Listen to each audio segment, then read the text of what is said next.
मुकेश जी, आज का जो हमारा वीडियो है ना, ये लेक्चर नंबर 56 है।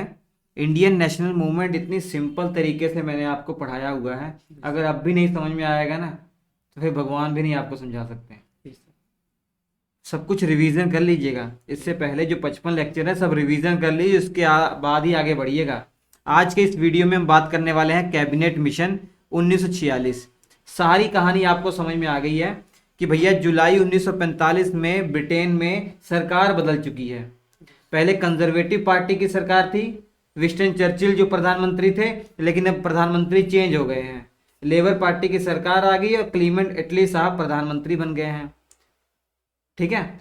और जो ये लेबर पार्टी है ना, ये बोला जाता है कि इंडियन के प्रति उदारवादी थी, क्योंकि इलेक्शन लड़ने से पहले ही इसने अपने मैनिफेस्टो में ये घोषणा की हुई थी कि अगर हम जीत जाते हैं इलेक्शन, ध्यान समझिएगा, अगर हम इलेक्शन जीत जाते हैं तो हम इंडिया को आज़ाद कर देंगे। इसने पहले कह रखा था, या वोटरों को लुभाने के लिए या किसी मकसद से इसने अपने मैनिफेस्टो में लिख रखा था। जैसे इलेक्शन से पहले कई पार्टियां, कई क्या सभी पार्टियां अपना मैनिफेस्टो तैयार करती हैं, उसमें वो वादे लिखती हैं कि भैया हम जीत जाएंगे तो ये करेंगे वो करेंगे। ठीक है, करें या ना करें वो अलग बात है, लेकिन ऐसा लुभाने के लिए वोटरों को करती हैं। ऐसे ही लेबर पार्टी ने भी किया था। और इसके अलावा 2 सितंबर 1945 को सेकेंड वर्ल्ड वॉर भी खत्म हो गया। अब ये मौका आ चुका था कि भैया इंडिया को आजाद कर दिया जाए। एक इसका दूसरा पहलू देखा जाए तो बड़े बड़े विद्वान कहते हैं कि भैया इतनी आसानी से अंग्रेजों ने हमको स्वतंत्रता नहीं दी है, उसके पीछे विश्व युद्ध में जो इनका नुकसान हुआ था आर्थिक तौर पर और पॉलिटिकल तौर पर भी, इनका इतना नुकसान हुआ था, इतने कमजोर हो गए थे कि अपना देश ही ये अच्छे से चला ले वही बहुत बड़ी बात है। और इनके द्वारा जो जीता गया क्षेत्र था उनको ये धीरे धीरे आजाद करने की ओर मुड़ रहे थे, क्योंकि ऐसी सिचुएशन आ गई है कि अपना देश ही नहीं संभाल पा रहे हैं। एग्जाम्पल के तौर पर बताऊं, एशिया में आइए, एशिया में दक्षिण और पूर्व, दक्षिण पूर्व में जो देश हैं उनको पहले ही जीत लिया है जापान ने। इंडिया ही एकमात्र बचा हुआ है लगभग लगभग। बताया था ना, फिलीपींस जीत लिया जापान ने, हांगकांग जीत लिया, और जो आपके इंडोनेशिया वाले द्वीप हैं वो जीत लिए। पूरा हंगामा मचा रखा था जापान ने।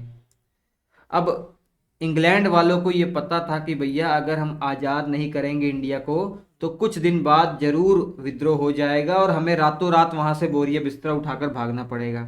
इससे हमारी बेइज्जती अलग होगी पूरे विश्व लेवल पर। इसी कारण से प्यार से ही इनको पावर ट्रांसफर कर दी जाए, ये एक पक्ष का मानना है। ठीक है। और एक पक्ष कहता है कि उदारवादी थे, हो गया, लेबर पार्टी वाले उदारवादी थे। ये क्या होता है जब पढ़ने बैठते हो तो सब कुछ तुम्हें बासी आने लग जाती है, वो होने लग जाता है? होता है आजकल आ जाता है। पढ़ाई में ध्यान दो ना। ठीक है। तो अभी फिलहाल आपको समझना है कि सरकार बदल चुकी है, उसने हमको आज़ाद करने के लिए किस प्रकार से हमको आज़ादी दी जाए, किस प्रकार से वो पावर को ट्रांसफर करें, और संविधान का निर्माण करने के लिए संविधान सभा का गठन कैसे किया जाए, इन्हीं सभी मुद्दों को बात करने के लिए, इन्हीं सभी मुद्दों पर बात करने के लिए कैबिनेट मिशन भेजा था भारत में क्लीमेंट एटली साहब ने। ये कैबिनेट मिशन इसको क्यों कहा जा रहा है? इसमें 3 लोग आए थे, ये सरकार की कैबिनेट के सदस्य थे ये तभी। ठीक है। और ये कैबिनेट के सदस्य जो संसद के सदस्य तो होंगे ही होंगे, तभी तो कैबिनेट का हिस्सा हैं। आज हमारी सरकार में प्रधानमंत्री की कैबिनेट के जो सदस्य हैं वो या तो लोकसभा या राज्यसभा के सदस्य होना जरूरी है, तभी तो होंगे वो। तो इसलिए हम कह सकते हैं ये एक संसदीय समिति थी। और संसद के जो बहुत इंपॉर्टेंट, हो तो रहा है कोई दिक्कत नहीं है, संसद के जो बहुत इंपॉर्टेंट सदस्य थे वो यहाँ पर लाए गए थे। 3 सदस्य थे, मैं आपको नाम बता दूं। एक तो पैथिक लॉरेंस थे। ये पैथिक लॉरेंस उस समय हमारे भारत के जो सचिव हैं ना, यही हैं पैथिक लॉरेंस। ये इस समिति के अध्यक्ष थे। और दूसरे सर स्टैफर्ड क्रिप्स, ये व्यापार बोर्ड के अध्यक्ष थे। सब कैबिनेट का हिस्सा हैं, अलग अलग विभाग के अध्यक्ष हैं। एवी अलेक्जेंडर, ये नौसेना मंत्री। तो ये 3 लोग, पैथिक लॉरेंस, एवी अलेक्जेंडर और सर स्टैफर्ड क्रिप्स, ये 3 लोग आए थे भारत में कब आए? मार्च 1946। नोट कर लीजिएगा डेट, मार्च 1946। मार्च 1946, ठीक है। ठीक। मार्च 1946 को ये इंडिया पहुंचे। आगे बढ़ने से पहले बता दूं भैया, कैबिनेट मिशन का काम क्या था। कैबिनेट मिशन जो भारत में आया था, इसको क्या काम दिया गया था, आपके दिमाग में क्लियर होना चाहिए। इनको पहला काम यह दिया गया था कि शांतिपूर्ण तरीके से पावर कैसे ट्रांसफर करना है, सत्ता को कैसे ट्रांसफर करना है, उसका उपाय खोजिए। मतलब जो इंग्लैंड के पास पावर है यहाँ रूल करने की, वो कैसे हम इंडियन को ट्रांसफर करेगा, वो तरीका ढूंढना है, शांतिपूर्ण तरीका ढूंढना है, ठीक है। और दूसरा, संविधान निर्माण करने वाला एक सिस्टम बनाना है, जो इंडिया के लिए संविधान बनाए। मतलब संविधान सभा का गठन करना था इनको, ठीक है। इसके अलावा ऐसी कार्यकारी परिषद, ऐसी सरकार का गठन करना था जो, जैसे वायसराय की एग्जीक्यूटिव काउंसिल थी ना, वही कह रहा है कि ऐसी कार्यकारी परिषद का गठन करना है जिससे भारत में जितने भी पॉलिटिकल पार्टीज हैं सब खुश हो जाए। तो ये मुख्य मुख्य इनको काम दिया गया था। अब मार्च में आते हैं, इंडिया का दौरा करते हैं और कांग्रेस और मुस्लिम लीग को शिमला में बुलाते हैं और सम्मेलन होता है। और ये सम्मेलन मीटिंग होती है 5 मई 1946 से 11 मई 1946 के बीच में, शिमला में सर। शिमला में। इस सम्मेलन में कांग्रेस पार्टी के सदस्य आए थे, मुस्लिम लीग के सदस्य आए थे और ब्रिटिश सरकार इसका हिस्सा थी। ब्रिटिश सरकार में वायसराय बैठे हुए थे, लॉर्ड वेवल उस समय वायसराय हैं, और बाकी ये तीनों जो सदस्य है कैबिनेट मिशन के, वो बैठे हुए थे।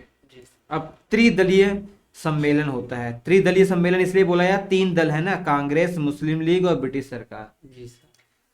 अब सबने सोचा था कि मिलजुल के किसी डिसीजन पे पहुंचा जाए, लेकिन यहाँ पर झगड़ा हो गया। मुस्लिम लीग ने हट कर ली कि भैया हमको पाकिस्तान के अलावा कुछ चाहिए ही नहीं, और पाकिस्तान की मांग ना कांग्रेस वाले मानने को तैयार थे, ना ब्रिटिश जो कैबिनेट मिशन है उसने भी नकार दिया कि पाकिस्तान नहीं बनेगा, ठीक है। तो मुस्लिम लीग की इस पाकिस्तान की मांग को लेकर जब हो गया, तब कैबिनेट मिशन ने कहा कि भैया आप लोग जाइए, आप लोगों से कुछ नहीं होगा, अब जो करना है वो हमें करना है। कैबिनेट मिशन वाले कहते हैं कि जो करना है हमें करना है। 11 मई को ये खत्म हो गया। तो इसके 5 दिन बाद, 5 दिन बाद मतलब 16 मई 1946 को कैबिनेट मिशन ने अपनी रिकमेंडेशन खुद दे दी, अपने प्रस्ताव खुद रख दिए, घोषणा कर दी प्रस्तावों की। तो कैबिनेट मिशन ने क्या निर्णय लिया, क्या प्रस्ताव रखा, वो देखिए, एक एक करके समझते हैं। ठीक। सबसे पहले इन्होंने कहा कैबिनेट मिशन ने कि भारत जो होगा एक संघ होगा, एक यूनियन होगा। ये संघ क्या है? संघ बहुत सिंपल सी चीज है कि कुछ राज्यों का समूह, ऐसा समूह जो टूटे ना, आपस में मिलकर, हाँ आपस में मिलके एक संघ बना ले जिससे अलग ना हो पाए। जैसे हमारा इंडिया का एक संघ है जिसमें राज्य केंद्र शासित प्रदेश हैं, राज्य और केंद्र शासित प्रदेश ऐसे मिले हुए हैं कि ये चाह कर भी अलग नहीं हो पाएंगे। अभी कहाँ बैठे? उत्तर प्रदेश में ना। अगर उत्तर प्रदेश कल को कहे कि मुझे इंडिया से अलग होना है, तो क्या हो पाएगा? नहीं हो पाएगा, ठीक है। ठीक। भगवान भी यहाँ पर आकर इसको अलग नहीं कर सकते, ऐसा सिस्टम बना दिया गया है संघ।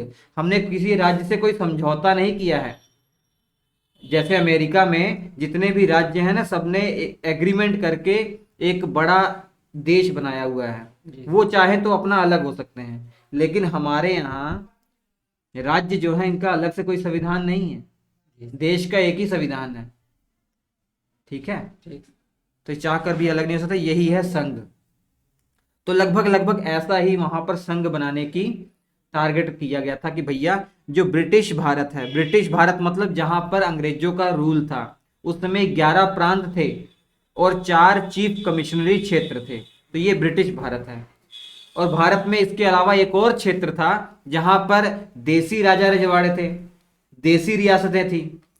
तो दूसरी देसी रियासतें और भारत प्रदेश जो ब्रिटिश भारत क्षेत्र है, इनको मिलाकर एक संघ बनाया जाएगा, ऐसा बोला गया था। तो यहाँ कहने का भाव यह है कि पाकिस्तान की मांग जो है ना, वो रद्द कर दी गई थी। जिन्ना की जो पाकिस्तान की डिमांड थी वो रद्द कर दी गई थी यहाँ पर, ठीक है। लेकिन यहाँ संघ तो बनाया जाएगा, यहाँ पर एक और सिस्टम लगा दिया गया कि भैया जो राज्य होंगे ना, वो बहुत ज्यादा मजबूत होंगे और जो संघ केंद्र होगा वो कमजोर कर दिया गया। केंद्र को बहुत कम पावर दी गई। जैसे केंद्र को संचार से संबंधित पावर दी गई, डिफेंस प्रतिरक्षा संबंधित पावर दी गई, विदेशी मामलों संबंधित पावर दी गई, और बाकी की लगभग पावर सारी किसको दे दी गई? प्रांतों को दे दी गई। इवन जो अवशिष्ट शक्तियां हैं इन पर भी कानून बनाने का अधिकार प्रांतों को है। आज की मैं बात करूं, आपको पता है कि प्रांत जो राज्य सूची में विषय है उन पर कानून बनाएगा, और केंद्र संघ सूची में जो विषय है उन पर कानून बनाएगा, और समवर्ती सूची है जिन पर राज्य केंद्र दोनों कानून बना सकते हैं। और कुछ ऐसे विषय भी तो हो सकते हैं जो ना संघ सूची में लिखे हों, ना राज्य सूची में लिखे हों, ना समवर्ती सूची में लिखे हों। उन पर कानून कौन बनाएगा? इन्हीं को तो रेजिडुअल पावर कहते हैं, अवशिष्ट शक्तियां कहते हैं। इन पर कानून कौन बनाएगा? इन पर कानून बनाने का काम हमारी केंद्र करेगी। लेकिन उस समय रेजिडुअल पावर, अवशिष्ट शक्तियों पर कानून बनाने का अधिकार प्रांतों को दे दिया। कहने का भाव यह है कि प्रांतों को बहुत मजबूत कर दिया गया, और संघ केवल संघ सूची के विषयों पर कानून बनाएगा, और संघ सूची में जो विषय है वो बहुत कम है, जैसे संचार, सर, कम्युनिकेशन, प्रतिरक्षा, डिफेंस, विदेश मामले। ठीक है, ठीक है सर। तो ये सभी संघ सूची में है, बहुत कम पावर दी गई है, ये याद रखेंगे। इसी कारण से तो कांग्रेस ने विरोध किया था इसका कि भैया इसमें तो आपने केंद्र को बहुत कम पावर दे रखी है। यही नहीं, इसमें और भी देखिए सिस्टम क्या कर दिया गया। इसमें यह किया गया संघ तो होगा, लेकिन जितने भी प्रांत हैं, 11 प्रांत है ना, उन प्रांतों को अलग अलग ग्रुप में बांट दिया गया। 3 ग्रुप में बांटा गया। ग्रुप ए में वो राज्य रखे गए जो हिंदू बाहुल्य क्षेत्र थे, जहां पर हिंदू अधिक थे, जैसे बिहार, संयुक्त प्रांत जैसे आज का उत्तर प्रदेश उत्तराखंड वाला इलाका है वो, मध्य प्रांत जो मध्य प्रदेश वाला इलाका है, उड़ीसा, बंबई और मद्रास। मैप में दिखाऊंगा आपको, देखिए ये वाला क्षेत्र, ये जो राज्य है ये हिंदू बाहुल्य क्षेत्र थे, इसको ग्रुप ए में रख दिया गया। और ग्रुप सी देखिए, ये उससे पहले ग्रुप बी देखिए, ये वाला, यहां पर आपका पंजाब है, ठीक है, सिंध है और नॉर्थ वेस्ट फ्रंट प्रोविंस है। जी सर। तो यहाँ पर Punjab, Sindh, north west front province, ये मुस्लिम बाहुल्य क्षेत्र थे, इसको ग्रुप बी में रख दिया। यहाँ मुस्लिम इलाका कैसे? मुस्लिम बाहुल्य, हाँ जी। और ग्रुप सी में ये बंगाल है और असम है, ये भी मुस्लिम बाहुल्य क्षेत्र है। जी। तो ए बी सी में बांट दिया गया। तो यहाँ पर 3 सिस्टम ला दिया गया। जैसे आज हमारे यहाँ संघ है, जी सर, केंद्र है, उसके बाद राज्य है, फिर हमारी लोकल गवर्नमेंट है जो पंचायत या नगर पालिका है। जी। यहाँ भी 3 सिस्टम लिया गया, लेकिन ऊपर संघ है, जी सर, लेकिन एक ग्रुप भी तो है, फिर प्रांत है। यहाँ पर सबको अपना अपना संविधान बनाने का अधिकार दे दिया गया। प्रांतों का संविधान अलग होगा। जी। अब वो प्रांत जो एक ही ग्रुप में है, सब मिलकर अपने ग्रुप के लिए संविधान बनाएंगे, और बाकी तीनों ग्रुप मिलकर संघ के लिए संविधान बनाएंगे। ऐसा सिस्टम ला दिया गया। तो यहाँ पर दिक्कत यही थी कि ग्रुप जो है वो अपना संविधान अलग बना सकता है। ठीक है, ग्रुप जो है, और जो ग्रुप है इसको ये भी पावर दिया गया था कि हर 10 साल के बाद वो चाहे तो अपने संविधान में परिवर्तन कर सकता है। इससे दिक्कत ये थी, जो ग्रुप बी है और ग्रुप सी है, ये मुस्लिम बाहुल्य क्षेत्र है, और जिन्ना ने ये सोच रखा था कि भैया ग्रुप बी और सी 10 साल के बाद अपने संविधान में परिवर्तित करके अलग हो जाएंगे, ग्रुप ए से अलग हो जाएंगे। तो जिन्ना को लग रहा था कि जो हमने पाकिस्तान की कल्पना की थी उससे भी बड़ा पाकिस्तान हमको मिलने वाला है। इसी कारण से उसने शुरुआत में तो इस कैबिनेट मिशन को एक्सेप्ट कर लिया, लेकिन बाद में नकार दिया। वो कारण मैं बताऊंगा अभी। ठीक है। तो फिलहाल आपको समझना है, group A, group B, group C में सभी राज्यों को बांट दिया गया, और जो ग्रुप हैं, जो समूह हैं, इनको भी अपना अपना संविधान बनाने की अनुमति मिल गई। तो ग्रुप अलग अलग संविधान बना सकती है अपना, और अपने संविधान में परिवर्तित कर सकती है, लेकिन 10 साल के बाद। कब? 10 साल के बाद, आफ्टर 10 ईयर। ठीक है। इसके अलावा एक और इम्पोर्टेंट बात, जो प्रांत है ना, वो हर 5 साल के बाद अगर चाहे तो अपना ग्रुप छोड़ सकती है। 5 साल के बाद सर। हाँ, जी हर 5 साल के बाद अपना ग्रुप छोड़कर दूसरे ग्रुप में आ सकती है। ये बाद में जोड़ा गया था, जब कांग्रेस ने इस पर आपत्ति जताई थी कि भैया ये जो ग्रुप है ये कंपलसरी नहीं होने चाहिए। मतलब जो ग्रुप सी है इसमें जो आसाम है या बंगाल है, अगर ये चाहे तो ए में भी आ सकता है, ऐसी छूट देनी चाहिए। जी तो कैबिनेट मिशन ने बाद में संशोधन कर दिया, ठीक है, उन्होंने बोल दिया हाँ ऐसा वैकल्पिक है, ग्रुप में रहना किसी राज्य के लिए किसी प्रांत के लिए वैकल्पिक है, वो बाद में बदल सकता है। इसी पे तो जिन्ना भड़क गया, उसने बोला कि भैया कल को जो ग्रुप सी में आसाम है वो भागकर ए में आ जाएगा, जी और नॉर्थ वेस्ट फ्रंट प्रोविंस है और ये पंजाब वाला इलाका है, हो सकता है ए में आ जाएगा। तो उसके पाकिस्तान बनने का सपना अधूरा उसको दिख रहा था, तो बाद में उसने इसको नकार दिया, जी बाद में उसने इसको नकार दिया। ठीक है, तो ये जब बात जोड़ी गई ना कि हर 5 साल के बाद अगर चाहे कोई राज्य अपना ग्रुप छोड़ सकता है, तो ये जब ये बाद में जोड़ा गया, ये शुरुआत में नहीं, ये 16 जो आप कह सकते हैं मई को जो ये प्रस्ताव रखा गया था इसमें ये बात नहीं थी, ये बाद में कही गई ठीक जब कांग्रेस ने आपत्ति जताई थी। समझ आ गया। अब तीसरी बात क्या थी? तीसरी बात, हमारा संविधान बनाने के लिए एक संविधान सभा का गठन किया जाएगा। वो कैसे होगी, कितनी सदस्य होगी, वो इसमें बता दिया गया। इसमें बोला गया कि संविधान सभा का गठन किया जाएगा, इसमें टोटल 389 सदस्य होंगे। ठीक 389 सदस्य ही क्यों चुने उन्होंने?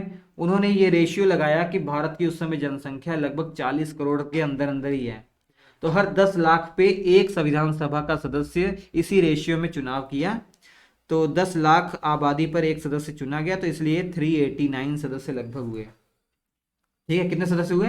389। 389 इन 389 में 296 ब्रिटिश भारत से आने थे, ठीक जो ब्रिटिश भारत वाला इलाका था, और जो देसी रियासतें थी वहां से 93 सदस्य आने थे। अब चुनाव कैसे होना था, कैसे चुनेंगे कि 296 जो सीटें हैं ब्रिटिश भारत से हैं, ब्रिटिश प्रांत और चीफ कमिश्नरी क्षेत्र, 292 सीटें इनमें से प्रांतों से आनी थी, और 4 चीफ कमिश्नरी क्षेत्र थे, दिल्ली, कुर्ग, अजमेर, बलूचिस्तान। जी ध्यान समझिएगा, 292 जो सीटें हैं ये प्रांतों से अप्रत्यक्ष चुनाव प्रणाली के द्वारा आएगा। कैसे? इससे पहले 1946 का चुनाव पढ़ा आपने ना, जी उस चुनाव में जो प्रांत की विधानसभाओं के जो सदस्य थे वो वोट करके अपने अपने राज्य से संविधान सभा के लोगों को भेजेंगे। ठीक मान लीजिए बंगाल से कुछ संविधान सभा के सदस्य आने हैं, तो बंगाल की जो प्रेसिडेंसी है, जो बंगाल प्रांत है, वहाँ की जो विधानसभा के सदस्य हैं वो बंगाल में से सदस्यों का चुनाव करेंगे। वही लोग आएंगे कहाँ पर? वही लोग आएंगे इस संविधान सभा में। समान से में तो संविधान सभा के सदस्यों का जो चुनाव है वो विधानसभा, राज्य की विधानसभा, लेजिस्लेटिव काउंसिल, जी वहां के लोगों के द्वारा चुने जाएंगे। इसलिए कहा जा रहा है कि अप्रत्यक्ष चुनाव प्रणाली है ये, इसमें जनता ने हिस्सा नहीं लिया था। और देसी रियासतों से जो 93 सीटें आएंगी ना, ये नॉमिनेट किए जाएंगे, ये मनोनीत किए जाएंगे वहां के राजा रजवाड़ों से। जी आप किसी देसी रियासत के राजा हैं तो आप उस अपने क्षेत्र से कुछ लोगों को नॉमिनेट करके यहाँ भेज सकते हैं इस संविधान सभा में, जी जो आपके राज्य को, आपके रियासत को रिप्रेजेंट करेंगे। समझ में आ गया? ये किया गया था। एक नोट करने वाली बात यह है ना कि यहाँ पर जो संप्रदाय के हिसाब से समूह बांटे गए थे लोगों को, जितने भी ये 389 लोग थे ना, इनको 3 समूहों में बांटा गया था सांप्रदायिक आधार पर। एक जनरल साधारण लोग थे, और एक मुसलमान थे, और एक सिख थे। सिख वो जो पंजाब वाले क्षेत्र से आए थे, पंजाब वाले क्षेत्र, पंजाब को छोड़कर बाकी जगह पर केवल साधारण और मुसलमान 2 ग्रुप में बांटे हैं, समझ लीजिए। मतलब ऐसा यहाँ पर शेड्यूल कास्ट, शेड्यूल ट्राइब, इनको अलग नहीं दिया गया, ईसाई वालों को, एंग्लो इंडियन, इनको अलग ग्रुप में नहीं बांटा गया, इन सबको इंक्लूड कर लिया गया। किसमें? साधारण में, जनरल में। ठीक ठीक है, जनरल में काउंट कर लिया गया। ठीक है, अब इसके अलावा चौथी बात इन्होंने कही कि भैया एक अंतरिम सरकार का भी गठन किया जाएगा, अंतरिम सरकार मतलब अंतरिम का मतलब होता है कि अस्थाई, टेम्परेरी। टेम्परेरी गवर्नमेंट का गठन किया जाएगा। ये तब तक देश को चलाएगा जब तक नया संविधान बन नहीं जाता है और नई इलेक्शन के द्वारा नई सरकार नहीं चुन ली जाती है। तो ये अंतरिम सरकार का गठन किया जाएगा। और ये कैसे गठन किया जाएगा? संविधान सभा के जो चुनाव हो जाएंगे ना, उन्हीं आधारों पर यहाँ पर अंतरिम सरकार का गठन किया जाएगा। कहने का भाव ये है कि जो वायसराय की एग्जीक्यूटिव काउंसिल है ना, जिसमें 14 सदस्य थे, वही अंतरिम सरकार का रूप धारण कर लेगी। अब उसमें कितने सदस्य किस पार्टी से होंगे, ये डिसीजन कब होगा? जब संविधान सभा का चुनाव हो जाएगा। संविधान सभा में मान लीजिए कांग्रेस को ज्यादा सीटें मिली हैं, तो कांग्रेस के ज्यादा से ज्यादा लोग एग्जीक्यूटिव काउंसिल या ये अंतरिम जो सरकार है इसमें आएंगे। ठीक भैया, ठीक। समझ आ गया? चलिए, कहने का भाव यह है कि कैबिनेट मिशन ने पाकिस्तान की मांग को अस्वीकार कर लिया। अब कैबिनेट मिशन में क्या कमियां थी, जो बड़े बड़े विद्वान जो विश्लेषण करने वाले हैं उनके हिसाब से देखा जाए, इन्होंने कहा कि भैया प्रांतों के समूह को जो है अलग संविधान के बनाने की जो छूट दी गई है, सबसे बड़ी गड़बड़ थी। जो ग्रुप हैं, group B, group C, group A, इनमें से सभी ग्रुपों को अलग अलग अपना संविधान बनाने की छूट दी गई है। हो सकता है, और ये भी छूट दी गई है, हर 10 साल के बाद संविधान में चेंज कर सकती हैं। अभी तो इंडिया के साथ है, 10 साल के बाद हो सकता है ग्रुप बी, ग्रुप सी, जो मुस्लिम बाहुल्य क्षेत्र है, मुस्लिम लीग वाले यहाँ हावी होंगे, वो अपना संविधान में परिवर्तित करके ग्रुप बी, ग्रुप सी को अलग कर लें, देश से, संघ से अलग कर लें। अगर ऐसा कर लिया उन्होंने तो देश का बंटवारा हो जाएगा। यहाँ केंद्र को कमजोर किया गया, केंद्र को उतना मजबूत नहीं किया गया, जबकि प्रांत हैं इनको ज्यादा मजबूत कर दिया गया। इतना करना नहीं चाहिए किसी भी एक संघ शासित क्षेत्र के लिए। मतलब ऐसा संघ जो देश है, यूनाइट जो रहना चाहते हैं, एक यूनियन है, उनके लिए ये जरूरी है कि केंद्र ज़्यादा मजबूत हो।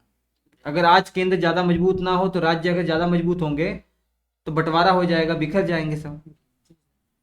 और इसमें सबसे बड़ी कमी लोगों ने ये बताई है कि भैया जैसे क्रिप्स मिशन आया था, उसमें अंग्रेजों ने कहा था जो क्रिप्स मिशन में ऑफर हम आपको दे रहे हैं, या तो पूरा एक्सेप्ट कीजिए या तो पूरा नकार दीजिए। ऐसे ही यहाँ भी किया गया था। कैबिनेट मिशन आप पूरी तरीके से इसको स्वीकार कीजिए या पूरी तरीके से इसको अस्वीकार कर दीजिए। ऐसा नहीं कि जो अच्छी अच्छी बातें हैं वो आप ग्रहण कीजिए और बाकी छोड़ दीजिए, ऐसा नहीं माना जाएगा। ठीक है, नोट लिखिए, बहुत इंपॉर्टेंट नोट है। मुस्लिम लीग ने तहलका मचा दिया था। देखिए कैसे, शुरुआत में तो कैबिनेट मिशन को 10 जून 1946 को मुस्लिम लीग ने स्वीकार कर लिया, मगर कांग्रेस का ऑब्जेक्शन था कि भैया जो ग्रुप हैं, ग्रुप के अंदर जो प्रांत हैं, वो कंपलसरी नहीं होना चाहिए कि वो उसी ग्रुप में रहे। उनको छूट देनी चाहिए कि वो उस ग्रुप से कूद के दूसरे ग्रुप में आ जाए। तो कैबिनेट मिशन के सामने ये बात रखी, कैबिनेट मिशन ने मान लिया, हाँ हाँ ठीक है, हर 5 साल के बाद अगर कोई राज्य चाहे वो ग्रुप से कूद कर दूसरे ग्रुप में आ जाए। जब ये बात जिन्ना को पता लगी, जिन्ना ने तो पूरा तहलका मचा दिया, ना बाबा ना, हम अब एक्सेप्ट नहीं करेंगे कैबिनेट मिशन को, कैबिनेट मिशन को एक्सेप्ट नहीं करेंगे, क्योंकि यहाँ ग्रुप में रहना प्रांतों के लिए ऑप्शनल कर दिया गया। जबकि जिन्ना चाहता था कि वो कंपलसरी हो, जो अभी ग्रुप में है वो ग्रुप में ही रहें, ताकि उसने सोच रखा था कि बाद में हम संशोधन करके ग्रुप बी, ग्रुप सी को अलग करके एक बड़े पाकिस्तान का निर्माण कर लेंगे। वो तो छोटा सा पाकिस्तान मांग रहा था, लेकिन उसको दिख रहा था बी और सी मिलाकर आगे चलकर 10 साल के बाद एक बड़ा पाकिस्तान हम बना लेंगे। इस चक्कर में उसने इस कैबिनेट मिशन को शुरुआत में एक्सेप्ट कर लिया था। जब उसका सपना टूटता नजर आ रहा था, उसने फिर चिल्लाहट मचा दी। अब कैबिनेट मिशन का परिणाम क्या हुआ? कैबिनेट मिशन आ तो गया, इसके बाद रिजल्ट क्या हुआ?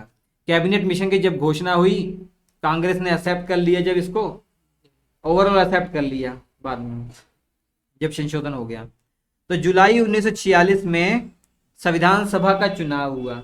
ये चुनाव कैसे हुआ? अप्रत्यक्ष चुनाव प्रणाली के द्वारा हुआ। मैंने बताया कि राज्यों की, प्रांत की विधानसभा के जो सदस्य हैं वो चुनेंगे, वो वोट करेंगे, अपने अपने राज्य से संविधान सभा के सदस्यों को भेजेंगे। ठीक है, कांग्रेस ने 296 में से 208 सीटें जीत ली। ये 296 मतलब ब्रिटिश भारत से ही तो इलेक्शन होना था, और बाकी जो देसी रियासतें थी वो तो अपना नॉमिनेट करके भेजेंगी, वहां तो कोई भी चुनाव की प्रक्रिया नहीं है। कांग्रेस ने 208 सीटें जीत ली। जी ये सुनते ही कान खड़े हो गए मुस्लिम लीग के, ये देखते ही मुस्लिम लीग के कान खड़े हो गए। और 12 अगस्त 1946 को क्योंकि सबसे बड़ी जीत कांग्रेस की मिली थी, इसलिए कांग्रेस के जवाहरलाल नेहरू को आमंत्रित किया गया कि वो अंतरिम सरकार का गठन करें। अंतरिम सरकार का गठन करने के लिए आमंत्रित किया गया जवाहरलाल नेहरू को। और ये डिसाइड किया गया कि 14 सदस्य हैं, 14 में से जो 6 सदस्य होंगे वो कांग्रेस के होंगे, जी और 5 मुस्लिम लीग के होंगे, और 3 अन्य होंगे अंतरिम सरकार में। ठीक है सर। ठीक है, ये होगा। यहां पर कोई भी जो है, यहाँ पे आप कह सकते हैं कि 6 सदस्य कांग्रेस के ज्यादा हैं, तो इस कारण से मुस्लिम लीग भड़क गई। जब आमंत्रित किया वायसराय ने, तो उसने 16 अगस्त 1946 को डायरेक्ट एक्शन डे की घोषणा कर दी, जी प्रत्यक्ष कार्यवाही दिवस की घोषणा कर दी। और 16 अगस्त 1946 को हमारे देश को इतना नुकसान उठाना पड़ा, इतना दंगे फसाद हुए, कत्लेआम इतना किया गया, मुख्य रूप से बंगाल जी और जो मुस्लिम बाहुल्य क्षेत्र है, इतना लोगों को मारा गया, कई लाखों हिंदुओं को बेघर कर दिया गया, मार दिया गया, उसमें मुस्लिम भी मारे गए। तो इस तरीके से प्रत्यक्ष कार्यवाही दिवस किसने घोषणा की है? मुस्लिम लीग ने। वो कांग्रेस को और अंग्रेजों को ये वार्निंग दे रहा था, मतलब चेतावनी देना चाह रहा था कि भैया हम किसी भी हद तक जा सकते हैं पाकिस्तान के लिए, जी इसलिए जल्दी जल्दी पाकिस्तान हमको दे दीजिए। इसी दिवस को मौलाना अब्दुल कलाम आजाद ने काला दिवस कहा है, इतिहास का काला दिवस कहा है 16 अगस्त को। जी तो ये था कैबिनेट मिशन। अब इसके बाद डिटेल में हम पढ़ेंगे कि जो ये संविधान सभा का चुनाव हुआ, ठीक है, सर। और इसके अलावा जो आपकी 16 अगस्त प्रत्यक्ष कार्यवाही दिवस और जो अंतरिम सरकार थी, इसमें कौन कौन सदस्य था, ये सारी बातें हम डिटेल में अगले वीडियो में पढ़ेंगे। कोई भी डाउट हो आप कमेंट करके पूछ सकते हैं, और श्री एजुकेशन एप्लीकेशन पर इसके क्लास नोट्स है वो ले लीजिए। SHRI Shri EDUCATION education application play store से डाउनलोड कर लीजिए। स्पेलिंग ध्यान दीजिएगा। स्टोर सेक्शन में जाएंगे, वहाँ पर हमारी एप्लीकेशन के स्टोर सेक्शन में सारे GS के क्लास नोट्स अवेलेबल है, सब्जेक्ट वाइज आप ले सकते हैं, पढ़ सकते हैं। हम आपसे मुलाकात करेंगे अगले एपिसोड में, तब तक के लिए नमस्कार।